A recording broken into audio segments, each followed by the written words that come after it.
There are only rare cases where suspects are able to outwit the police at their own game.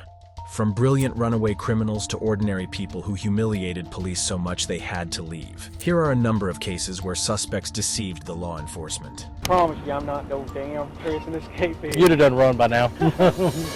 As young as a criminal could possibly be, there are those young fellows who simply just know their rights and fight for them. Let's start by first examining Tom's case. When he was stopped by officers who also had no idea what the law was, a teenager managed to completely school two of them. You f***ing idiot. A police officer drove by this man as he was walking along the side of the road, and he flipped him off. The police were not breaking any laws, but they still felt offended and decided to act in this way. Why you giving me the finger? What? What's your problem? What? Why you giving me the finger? I'm walking away. Huh? Am I free to go? Why you giving me the finger? Am I free to go? No. Come For here. what reason? Tom, the man, is allegedly pulled over for yelling at a police officer. Tom queries whether he is free to leave, and if not, why he is being held after speaking with the officer. Unsurprisingly, the officer is unable to adequately respond to either of these utterly reasonable inquiries. What's your problem? Am I free to go? No. What, do you have a problem? No. You have a problem? No. You don't have a problem, then I can leave. Why you giving me the finger when you're walking? Huh? Come here. I'm free to go. No, Walk you're the not. walk. Get over here. Why? Because. Is that a lawful order? Yeah. For what reason? Because you're giving me the finger. That's legal. No, it isn't. Says who? What's the law? What's your What's name? The law? What's your name? How What's the old are you? law? The police officer was intrigued and was triggered about how the teenager acted, and so he asked him to come to him and talk about his behavior. But the kid explains that there was no need for it, as he was free to do and act like that. Conveniently, the law on this one is not hard to find. Perhaps not surprisingly, disrespect for the police or for the police officer is a very frequent catalyst for wrongful arrest. However, it is very simple to demonstrate that yelling or making non-threatening gestures toward a police officer are entirely legal in the United States. The First Amendment right to freedom of speech is, of course, protected, and courts have determined that giving the finger qualifies as protected speech. In fact, the court explicitly stated in a case against a man in a very similar situation in 2006 that giving the middle finger to an officer is protected speech under the First Amendment, indicating that Tom has every right to yell at the officer. But regrettably, Have a good one. You fucking pig. Whatever. Fuck you. What? You are. Come here. I'm afraid of you. Come here. Get over here. What? Get over here. I'm not doing anything illegal. Yeah, you are. You just cursed me off. That's not Turn a around. crime. Yes, it is. Says who? Says me. Turn around. Come on. Bro, that is not a fucking crime. Yes, it is. Why you cursing me? It's not a crime. What's your name? It's not a crime. What's your name? Help! Help! No help. Help! the police insist the teenager to come to him as if he did something terribly wrong, when in fact he justified to him that he wasn't even doing anything illegal, and so there is no need to turn around and follow what he commanded. At this point, the officer turns off his body camera, which on top of being illegal, definitely isn't the best thing to do as you're handling a civilian who's screaming for help. This time, the cop cites Tom's more recent expletives as the reason for arrest. But once again, Ohm is completely allowed to say what he said. The law says the only words not protected by the First Amendment are fighting words intended to incite an immediate breach of peace. Or in short, words that directly threaten someone or imply that the speaker is going to physically attack someone. Obviously, what Tom said falls into neither of these categories, and as backup arrives, the cop starts to realize that he might be in the wrong.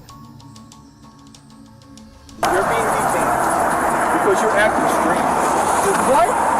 That's not legal. It is legal. He's allowed to Who is detain this you kid? until he performs his So what am I investigation. doing though? What am I doing that made him detain me? What legal right? Every time I rode by him twice, he shot me the finger. So I turned around and said, "Well, you're Is that a crime? problem?" And then he That's tells not, me to no, that's not a F crime. off, pig. Yeah, fuck off, dude. That's not a crime. He's looking at you because he's like, what the fuck you want me to do? Because it's not a crime. I know my rights. I don't have to say any of that. You do if you're being detained. For what reason? What What legal reason am I being detained for? Where are you coming from and where are you What legal reason am I being detained for? I need to know that. Legally, I need to know that. The kid started to talk about his rights and how he knows that he didn't violate a law or did something wrong. Regardless of how he responds to the cop, it is only natural for him to express himself as it is a freedom of expression. While this is frequently true during an arrest in New Jersey, a person being detained who is not suspected of committing a motor vehicle offense can refuse to give ID. The cops are still way behind on this. Now the officers are telling Tom that he must identify himself now that he's being detained, despite not being able to provide a reason for his detention. Now they don't even know why they're holding him. Why are you Shooting me the finger. Why are you? Is that illegal? Why are you flipping the bird? Yes, it is. It's causing a public disturbance and a public alarm if you are cursing. So in a public. single one. So when you are cursing in public, you are causing a public disturbance. You're being a nuisance to the public. I'd like to see you guys prove it in court. What he is doing is he's not saying you're being charged with anything. At that I'm point, just he is figuring out detaining what's wrong with you. to make sure that there is nothing wrong. Make sure you're okay. Make sure that you're okay. What reason does he need to detain me? He thought maybe he thought you were signaling him down. I'm not sure. You knew very well that I wasn't signaling to you, right? I wasn't signaling Well, to you. you bring attention to yourself. That's not signaling. You're acting strange. I'm making sure you're okay. The tension started to arise between the cop and the teenager, as they have been very much causing a disturbance in the place. As they desperately try to find an explanation, the officers now appear to be saying that this is a welfare check, and Tom's middle finger was a sign of good health. Thankfully, this topic was covered in a case that was resolved in 2013. When a police officer saw a man giving him the finger, he stopped him, saying that he thought the man was trying to get his attention and that he was worried. However, the court ultimately decided that referencing this antiquated, insulting gesture is not the basis for a legitimate concern about a traffic infraction or potential criminal activity. Therefore, even without the body cam footage, it is very likely that the court would find that the cop was lying here as well, though the best. Cursing and using vulgar gestures is So what's causing the First Amendment for? is causing a public disturbance. What's and a the First public alarm. Amendment for? The First Amendment is for your freedom of speech. Okay. Okay. What does that have to do with Was I using making a call to gestures? action? Was I making a call to action? Was I like When you were threatening acting- you in any way? what are you Did I talking threaten you? about? Do you You understand? know what a your- call to action is? Do you It's understand that you're called acting? encouragement. Is that a call to action? Am I calling for an action to be done against you? No. Do you understand that it bringing is? attention to Listen, yourself and listen, get listen, listen. That's illegal. It's behavior that's out of the ordinary. Which one was it? So what 'Cause were now you you're- doing? Well, I want to know from your perspective. I What was I pulled up onto the scene, so you tell me what you were To doing. bring you attention to I yourself. plead the fifth. You fucking idiot.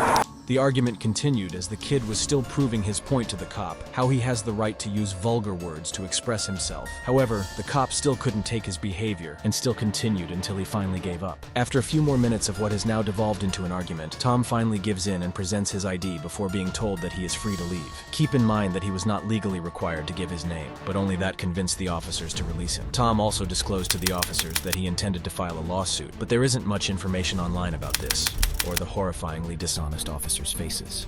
To better comprehend these cases, let's talk about Joshua Lloyd, who was geocaching in Phoenix, Arizona, in July 2022. In the sport of geocaching, participants conceal physical containers, or caches, in various locations across the globe, while others must solve puzzles to locate them. Currently, Joshua is looking along a public road. However, it appears that not everyone was pleased with this. Oh, hold on. We got the cops. They're gonna run my license plate. Morning, can I help you? I don't know, can we help you? Do you live here? No, but this is public, correct? I'm not sure on that. Could be private property. Could be, but if there was, I do believe there would be a sign posted somewhere, right? Not necessarily. Is that your car? That is my car. Okay. Well, if it is public, I mean, I would figure it's public. You have electric access here. is there anybody in the car? No, just me. But if you want to go check, go ahead, go check. Can I get your permission to do anything else? No, Do I need your permission? you would need my permission to go inside the car. No, but you just said if you want to go check if there's someone else in the car. Do I? Oh, yeah, go check and No, but- you can go look No, in you're and see if... telling me go ahead. Do I need you to tell me to go ahead to do it, or can I do it on my own? The police officer confronts the civilian, arguing whether the spot is either a public or private property, while it is very clear it's public. This police officer appears to be having a bad day. He decides to create a pointless argument as soon as possible. Joshua is merely attempting to be courteous, even if he is correct that he doesn't need permission to look inside the car. The police officer has absolutely no need to make this challenging. His brief outburst appears to have virtually been the result of insecurity, and as the interaction continues, this pattern emerges. Well, I mean, you could do it on your own. You can Okay, do a all right. plain view search. Good. Okay, I thought you were under the impression you had to give me permission. I mean, would you guys like my name? I'll give you my name. You don't have to run the plate for it because my name's not on the plate. What's your name? My name is Josh. Josh. Mm-hmm. Josh what? Lloyd. Hey, Phil. We may have to Joshua Lloyd. Huh? Josh. You're not towing my car. We may have to tow it. It's not registered to him. It's registered to a female. It's it's left on the roadway running. I'm not going to leave it here. Oh, are you serious? Not even going to question me on who it's registered to?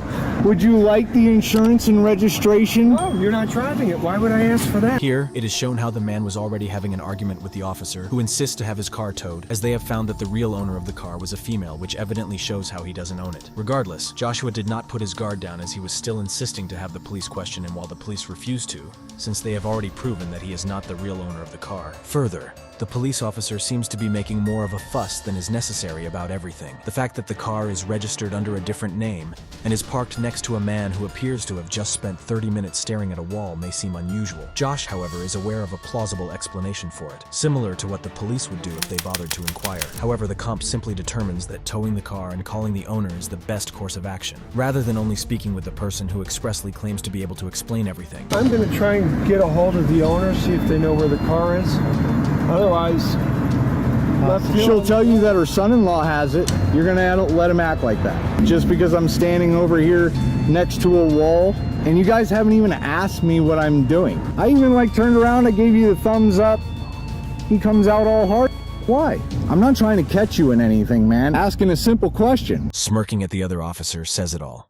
He's fully aware that his partner's actions are irrational, and to be honest, just bizarre, but he also feels unable to criticize him. Have you been allowed to use the car? I live with her, yes, and I'm allowed to use the car, hence the reason why I have it. Okay, all right, well, we're going to do some research, find out whose property that is. You got your name, your information. If it turns out that it is private property, then I'll author a report for trespassing. I don't think it would be private property because what I was doing was a public event. So you guys never even asked me. Listen to your statement. I don't think. That's why I'm going to find out for sure whose property. Okay, you go ahead for sure. Again, here's the thing. I don't need your permission to check out whose property it is, but I appreciate you giving me the go-ahead. Can I have your name and badge number? Your card? 8632. 8632.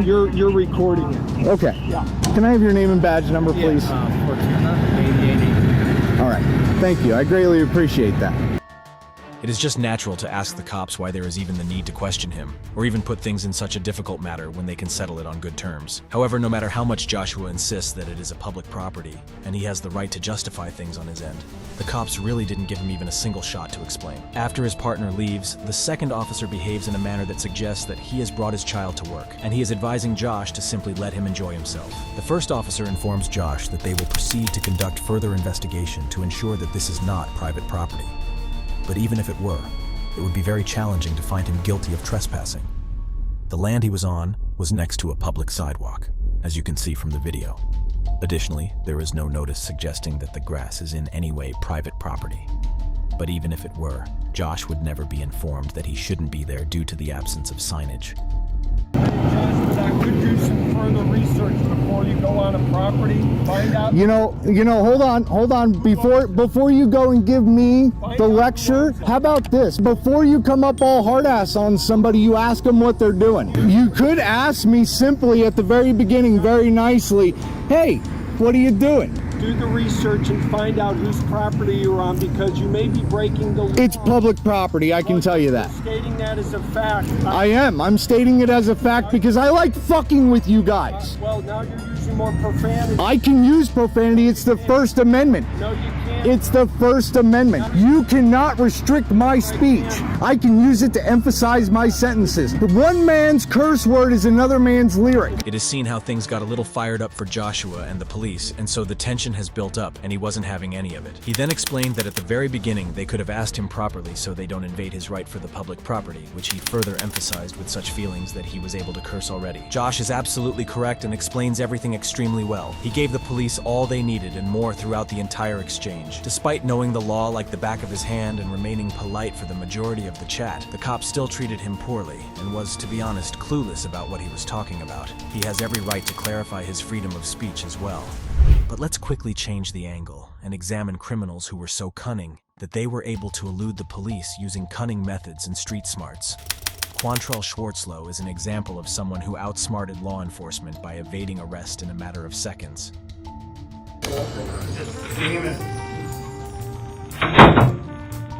Quantrell was arrested for assaulting and strangling a girl, a crime for which he obviously didn't want to be found guilty.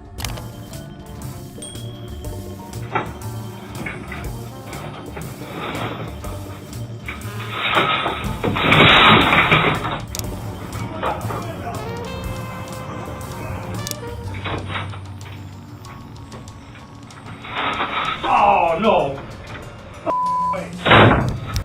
Unfortunately, for Quantrell, his handcuffs were a dead giveaway and he was captured 4 hours later, of course. However, Mac Proctor shows that this officer was inefficient from the start, all by adhering to the law and maintaining his position. During his shift as a delivery driver, Mac was waiting for a takeout order while parked in a private parking lot because his car wasn't in a designated parking space. He had only left it there unattended while getting his food. It wasn't impeding traffic. When Mac got back to his car, a police officer approached him and accused him of breaking the parking regulations. All right, Mr. Proctor. That is okay. Everything okay? Do I need to answer any of your You don't questions? have to answer anything. dude. Okay. You don't have to. Okay, you stand here all day. I get paid either way. Can you go ahead and finish your job Saying. so I can carry on? What's it with the anger, dude? I'm not angry. You're not angry? You always talk to everybody like that? I'm not angry. Oh, okay. I just want you to go ahead and wrap things up, please. Oh, okay. Mac was asking the police if it was even necessary for him to answer the questions, giving off a really dismaying mood for the cop. Mac has every right to remain silent in response to the officer's inquiries, of course, especially those that have absolutely nothing to do with legal proceedings. He never raised his voice or said anything inappropriate, yet the officer still questions why he's acting so irate. Numerous people believe that some police officers are accustomed to always being in charge and in control of these interactions, and it's possible that this officer fits that description. This cop was surprised and misunderstood Mac's request to simply move things along as exercising his rights. All right, well, you know, I'll give you a break on it, but you know what I'm saying? This isn't a parking spot, okay, dude? You're not giving me a break. You're harassing me at this point. harassing you because I'd you like parked to here? leave. May I leave now, please? Well, do you understand? Am why I being stopped- detained? Yes, you are. Okay. All right? So do you understand why I stopped you? Do I need to answer any No, more of you your don't- questions? You don't have to. Okay. At this point, Mac was already irritated to the cop, asking whether he can now leave or was he about to get detained. Mac is informed by the officer that he is being detained because he parked here. You must be in violation of a local, state, or federal law for the police to issue you a parking violation ticket, something like using an unlicensed handicap parking space. Hey, Mr. Proctor, can I give you your stuff so you can leave? Can you? I can, but you're the one. I would have let you go a long time ago. What do I need to do for you to hand me my documents so I can I'll leave? give it to you right now. I just want to know that you're okay, because usually I don't get people all this. What do I need to do for you to hand me my documents so I can be on my way? You're okay. I don't need to answer any of your Hey, questions. there we go again. Jesus Christ. I'm trying to say that. You're trying to display your power to me right No, now. I'm concerned about it. Is there a problem to be concerned about another human being? You have no reason to be concerned about me. So it's okay then. You're okay then. You can hand me my documents Your and I can be license on my is way, valid, your or insurance we is can. fine. Okay. You're not gonna. Okay, here. I'll tell you what. I'm gonna take a chance on you. Right here, Mr. Proctor. You got everything's cool. All right. We're blocking traffic here. Your stop. It is clear how the commotion was already causing traffic behind, and so Mac took this chance to explain how the situation just got worse and that there was no need for him to answer and be cooperative with the cop, as he further proved that he wasn't doing anything wrong. Despite the fact that Mac was allowed to leave without further incident, this interaction raises concerns about why he encountered additional difficulties after doing nothing more than exercising his Fifth Amendment rights. In fact, it's odd that the interaction even took place at all. The incident might have been avoided if the officer had simply asked Mac to move his car out of the way and let him carry on with his day after that if he had seen it obstructing traffic. Instead, the officer stopped Mac, preventing him from moving his car and keeping it in the exact spot where it is supposed to be obstructing traffic. Later, the officer discovered that Mac was neither a federal agent nor officer, and simply managed to prove that he was. Talk about skill, but not nearly as much as the unfortunate policeman who ran into Joel Delgado, who had been planning his escape for days before it actually happened. Joel was looking to leave for a while after being detained on numerous charges, including trafficking and shooting his girlfriend. However, following his most recent arrests, he informed police that he had suffered a serious injury. As a result, he was wheeled into court. This is why when this occurred, the police were completely taken aback.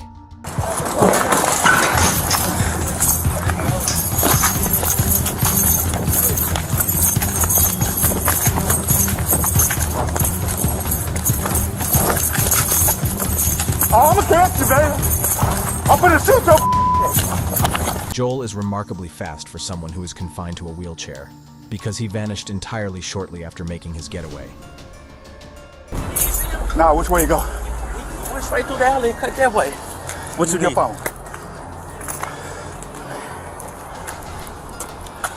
My damn radio came out. Hold on. Damn, I tried to come behind you and get him. I don't know where he went. Hey, Hook.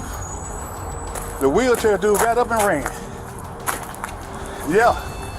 I couldn't catch his ass. And my radio was in the mother. I had my camera on though. The wheelchair dude. I couldn't catch him. Tim had pulled off. Yeah. I can't even remember his name. He on the run. All right. Hey, he took off, man. The wheelchair dude ran. He had a neck brace on and all that shit. Did he really? Yeah. Didn't need that wheelchair very much, did he? Hell no. Joel's freedom, unfortunately, was only temporary. A few hours later, he was apprehended once more and gained nothing more than a new entry for felony escape. One could argue that these last few officers made a simple error in judgment, or were simply beaten at the time. This is not the only instance of a defendant escaping police capture. In fact, Richard McNair's escape plan was so cunning that he was able to avoid jail time for 18 months, despite having a few very near calls. After being found stealing a residence in North Dakota, Richard was initially detained for the shooting of 2 men, one of whom was seriously injured and died at the scene. Richard received 3 life sentences for this, but he had no desire to continue to be a part of it. He was hauled out the door after concealing himself under a stack of mail and making his getaway from the prison in 2006. But a few hours later, as he was running away from the cops. You live around here, buddy? No. Where you live at? Down the road by Pineville. Pineville? Uh-huh. Okay. Do you have any form of identification on you? No, man. What's your name? Robert Jones.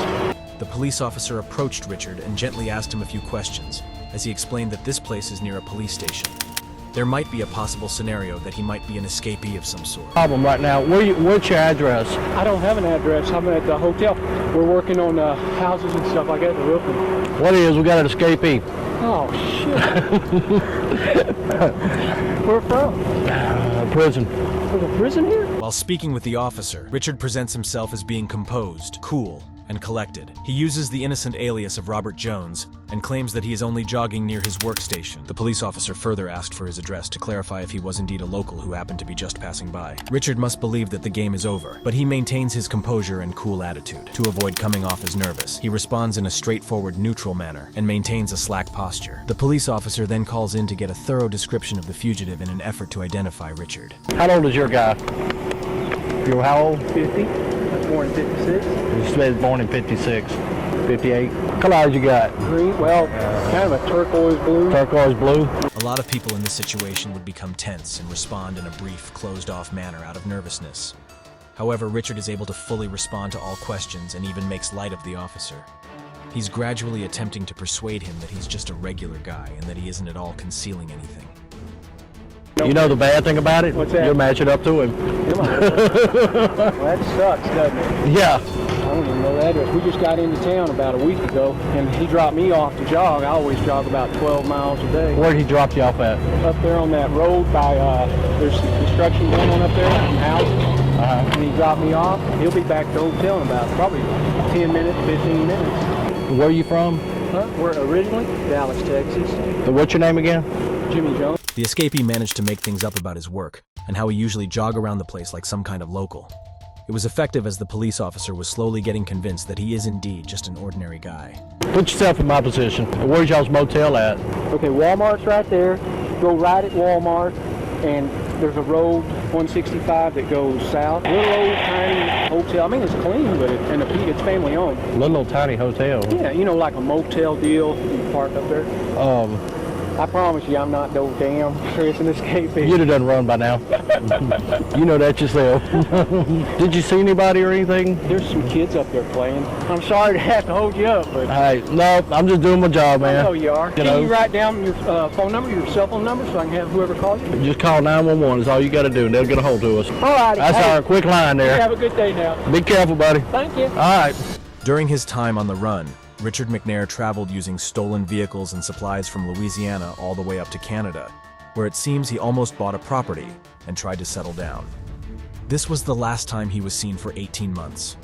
Richard was finally apprehended in New Brunswick in October 2007 after being recognized as the driver of a stolen car miles from the scene of the theft. Richard played this extremely well despite being a murderer in every sense of the word, and outwitted the police officer and everyone else chasing him for a year and a half. These officers must have felt ashamed having been played by him.